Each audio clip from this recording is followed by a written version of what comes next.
Amateur football side Corinthian-Casuals FC was born from a merger of two of England's oldest ever amateur sides and has history deep within the roots of Brazilian football. To preserve its history and let it be seen by the rest of the world, the club created an archive at its clubhouse at King George's Field.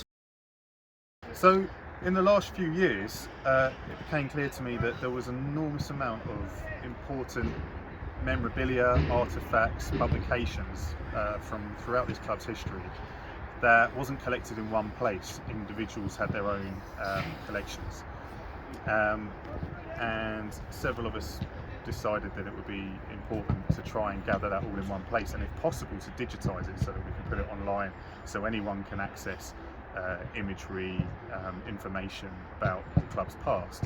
We were able then to get very high resolution scans of images, books that are out of copyright, programs, newsletters, match reports, everything that you can imagine from the club's heyday right up to the present day.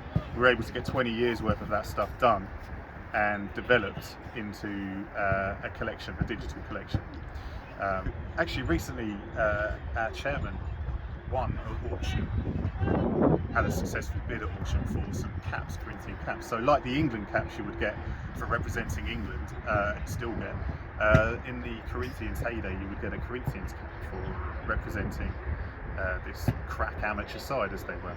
And SH Days caps were up for auction. We have an original match day poster from our first ever appearance in the FA Cup first round as an amalgamated club in 1965 against Watford, which we proudly display in the clubhouse now.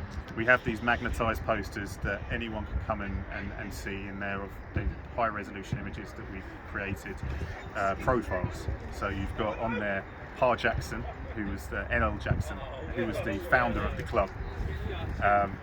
You've got Thomas Rowlandson on there, who a lot of people talk about the Corinthian spirit, but Thomas Rowlandson was the reason I think a lot of people associate that with this club. Charles Miller's on there.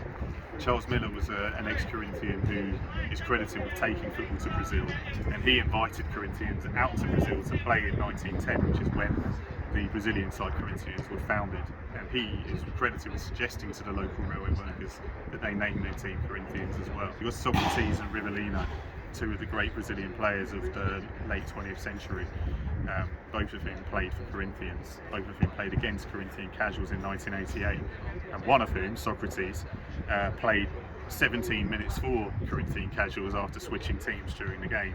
The aim is to do all 140 years of the club's history, but to do that we'll need more grants or donors or sponsors, so that's our next step, is to find the funding to get a complete Corinthian-Casuals archive that anyone can access.